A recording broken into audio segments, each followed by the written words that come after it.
Škoda Fabija kombi laikam nebūs tas auto, ar kur var plātīties draugiem pie alus kausa, un gluži veltīgi, tāpēc, ka kombi ir vispraktiskākā un visracionālākā mazās Škodas virsbūve, un tā tas ir jau 3 paudzēs. Tieši tāpēc iepazīšanos ar jaunākās paudzes Fabiju mēs sāksim ar pagarināto virsbūvi. Un kamēr tā vēl nav ieradusies Latvijā, mēs esam ieradušies Francijā, lai šo auto izbrauktu.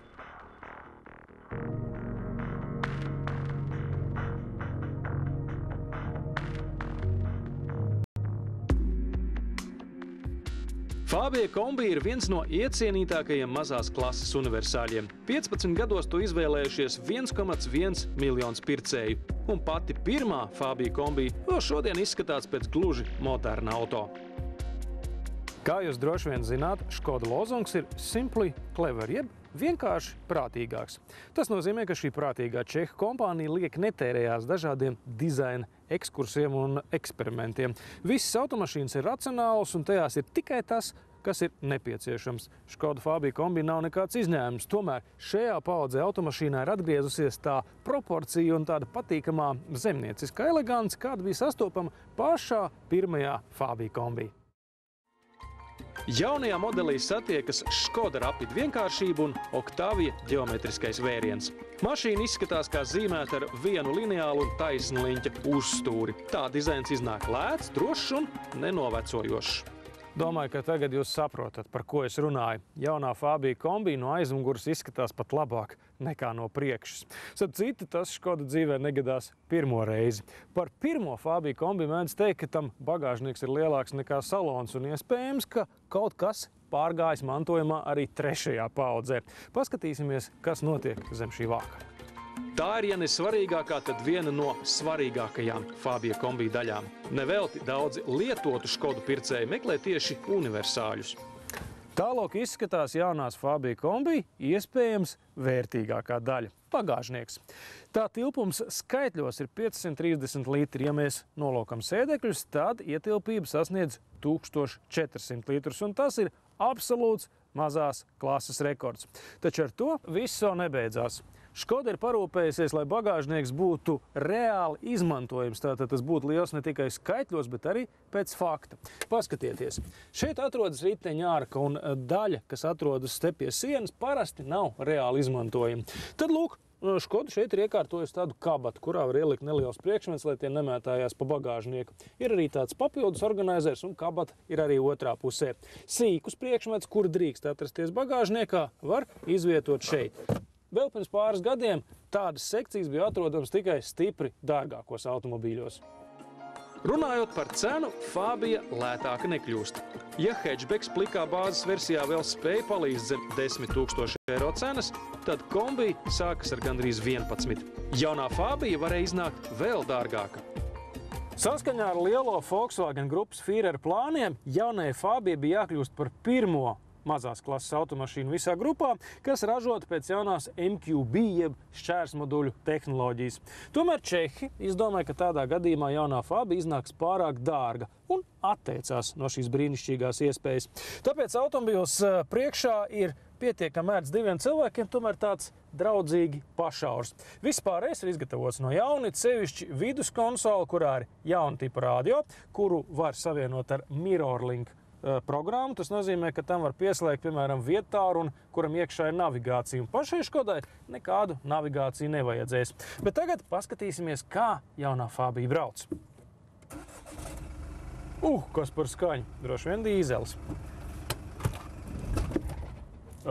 Cik jūtīgs sajūgs. Mēģināsim vēlreiz. Jūtīgs izrādījās ne tikai sajūgs, bet arī nākamo pircēju maciņš. Eiro 6 izmešu normas sadārdzinājušas ne tikai kravas mašīnas, bet arī sīkus dīzelīšus. Fabija ar dīzeli ir 3000 eiro dārgāk par līdzvērtīgu benzīnu versiju. Mazajam, bet ņiprajam dīzelim ir tikai 3 cilindri, un tas arī izskaidro tā visai dzirdamo darbību. Ņemot vērā, ka Eiropas Savienība nolēmusi darīt visu, lai nākotnē dīzeļu motoru un automašīnas ar tādiem kļūtu atkal dārgākas, es iesaku izvēlēties tik maz auto kā Škoda Fabija kombi ar benzīna dzinēju. Mēs izmēģinājām 1,2 litru TSI, jaudas pietika gan kalnā, gan lejā no tā. Motors bija pietiekoši ekonomisks, turklāt ir iespējams arī versijā tikai ar 2 pedāļiem. 7 ātruma DSG pieejams gan jaudīgākiem benzīnam, gan dīzelim. Tomēr tā drīzāk būs privāto pircēju izvēle. Eleganci. Tā nu diez vai ir tā īpašība, kur minam pirmajā vietā, kad runājam par ekonomiskiem mazās klases automobīļiem. Tomēr šis Fabija izpildījums ir ceļā uz elegantu automobīli. Paskatieties, stūri ir apdarināta ar ādu, un šai automašīnai ir DSG pārnes un kārba 7 ātrumiem. Starp citu, ļoti parocīgs auto. Laikam jau atskatoties uz franču izdarībām, Škoda paplašinājusi personalizācijas iespējas. Tagad Fabija ir ne tikai balts jumts, bet arī dažādu krāsu riteņu diski un krāsaina sēdekļu apdare. Un šī ir tāda Fabija, kādu es gribētu pats sev. Kāpēc? Tāpēc, ka te ir ļoti parocīga un glīta stūra, bet pats galvenais – sporta sēdekļi. Ko tas nozīmē? Paskatieties, šeit ir viena gabala atzveltne un ļoti izteikts sānu atbalsts. Un nesakiet, ka mazai mašīnai ar mazu motoru neko tādu nevajag. Pirmā randiņa izskaņā vēl apraudzījām to automašīnas daļu, kas palikusi pāri starp vadītāja vietu un prāvo bagāžnieku. Jūs jau laikam pamanījāt, ka es pamazām velku uz to, ka jaunā Fabija kombi ir tāda samazināta Octavia kombi. Jā, tā tas ir, tomēr ne visās lietās. Ir dažas pazīmes, kas norāda, ka šī tomēr ir maza automašīna. Piemēram, aizmugurējais sēdeklis. Vietas šeit nav sevišķi daudz, es šobrīd sēžu pats aiz sevis. Sēdekļa atzveltne, tāpat kā viena paudze iepriekš, ir visai stāva. Tas nozīmē, ka pieaudzis cilvēks tā daudz maz komfortabli šeit jutīsies minūtes 20-30. Pēc tam viņš vairs negribēs sēdēt Fabijas aizmugurē. Plus, ko traucē arī galvasbalsts, un beigās iznāk tā, ka tā pa īstam komfortabli šeit jūtās tādi mazi bērni, it sevišķi tie, kas ir iesprādzēti atsevišķā bērnu sēdeklītī.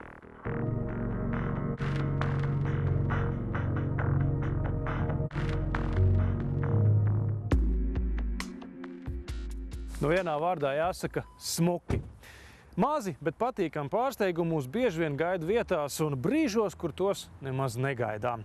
Un viens no šādiem pārsteigumiem ir arī jaunā Fabija kombi. Tas viss tikai tāpēc, ka Škoda ļoti atbildīgi pieiet ne tikai lielu, bet arī mazu un lētu automašīnu ražošanai. Vienīgais, kas jāņem vērā, ka Škoda Fabija kombi vairāk vai mazāk ir tāds divvietīgs auto ar lielu bagāžnieku. Jums patiešām nepieciešama 5-vietīga automašīna, skatieties uz Octaviju.